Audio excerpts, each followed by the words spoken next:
Hi boys and girls, it's time for Kitty Cat Story Time. I'm here with Ivy, but I will tell you she is taking a little nap in her blanket with her back to us, but it's the best I can do. She's usually running around everywhere or she's sleeping, so we're going to take advantage of her sleeping like this so I can read you a story with her. I'm going to read the true story of the Three Little Pigs, as told to John Skoletska, illustrated by Lane Smith. On the back it says, everybody knows the story of the Three Little Pigs, or at least they think they do. But I'll let you in on a little secret. The real story is, I was framed. So let's see what happened in this real story of the Three Little Pigs. The front cover kind of looks like a newspaper article. The real story, like somebody would tell the newspaper, this is the true story of what really happened.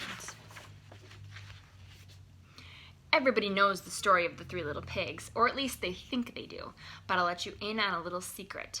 Nobody knows the real story because nobody has ever heard my side of the story. I'm the wolf, Alexander T. Wolf, but you can call me Al. I don't know how this whole big bad wolf thing started, but it's all wrong. Maybe it's because of our diet. Hey, it's not my fault wolves eat cute little animals like bunnies and sheep and pigs. It's just the way we are. If cheeseburgers were cute, folks would probably think you were big and bad too.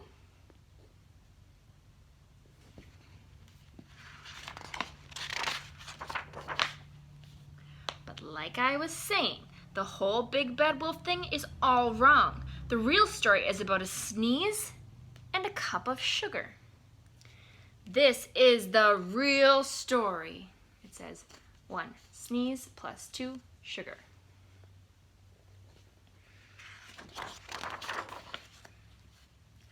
Way back in Once Upon a Time, I was making a birthday cake for my dear old granny.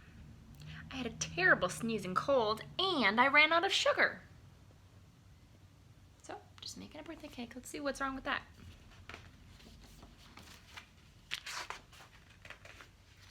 So I walked down the street to ask my neighbor for a cup of sugar. Now this neighbor was a pig. And he wasn't too bright either. He wasn't very smart. He had built his whole house out of straw. Can you believe it? I mean, who in his right mind would build a house out of straw? Now he said he has a bad sneeze. Make a prediction. What do you think is going to happen to the house of straw if the wolf has a bad sneeze?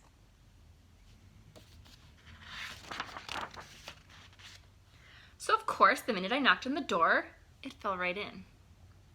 I didn't want to just walk into someone else's house, so I called, little pig, are you in? No answer.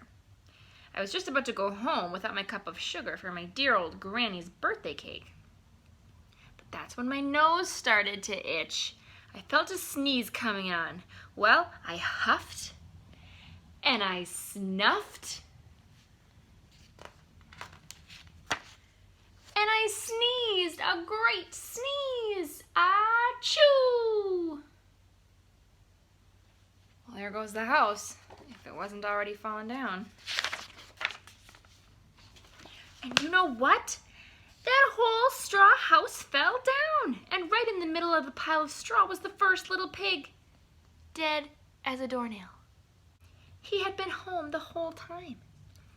It seemed like a shame to leave a perfectly good ham dinner lying there in the straw, so I ate it up.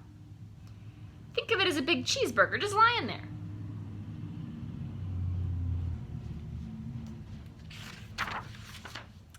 I was feeling a little better, but I still didn't have my cup of sugar, so I went to the next neighbor's house. This neighbor was the first little pig's brother. He was a little smarter, but not much. He had built his house out of sticks. I rang the bell on the stick house, and nobody answered. I called, Mr. Pig, are you in? He yelled back, go away, wolf, you can't come in. I'm shaving the hairs on my chinny chin chin.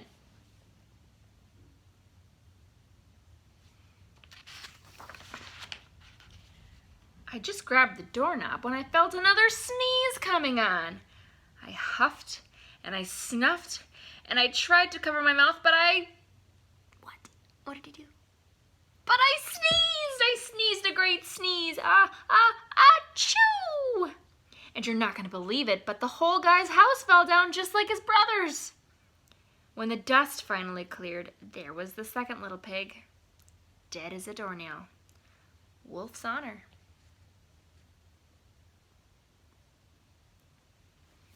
So his sneezes are knocking the houses over. Now you know food will spoil if you just leave it out in the open, so I did the only thing there was to do. I had dinner, again. Think of it as a second helping. I was getting awfully full, but my cold was feeling a little better, and I still didn't have that cup of sugar for my dear old granny's birthday cake, so I went to the next house. This guy was the first and second little pig's brother. He must have been the brains of the family because he built his house out of bricks. I knocked on the brick house. No answer. I called, Mr. Pig, are you in? And do you know what that rude little porker answered? Get out of here, Wolf. Don't bother me again. Wow, that's kind of mean to say that. Look at his belly after eating 2 pigs. Talk about impolite. He probably had a whole stack full of sugar, and he wouldn't even give me one little cup for my dear old granny's birthday cake. What a pig. I was just about to go home and maybe make a nice birthday card instead of a cake when I felt my cold coming on. I huffed and I snuffed and I sneezed once again. Achoo! And then the third little pig yelled, and your old granny can sit on a pin.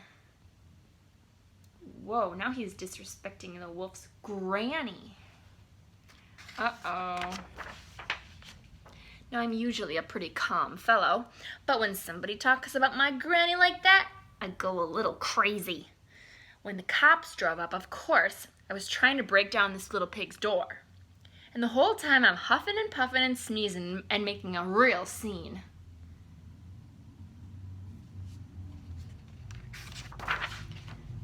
And the rest, they say, is history. Here's another newspaper. It says, Big Bad Wolf. The news reporters found out about the 2 pigs I had for dinner, and they figured a sick guy going to borrow a cup of sugar didn't sound very exciting. So they jazzed up the story with all that huff and puff and blow your house down nonsense, and they made me a big bad wolf.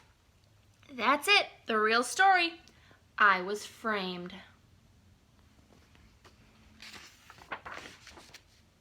Maybe you could loan me a cup of sugar?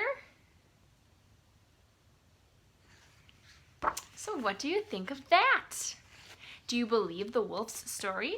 Or do you believe the original 3 Little Pigs story where the wolf was bad? I hope you enjoyed Kitty Cat Storytime with Sleepy Ivy and me. We'll see you guys in the next video. Bye.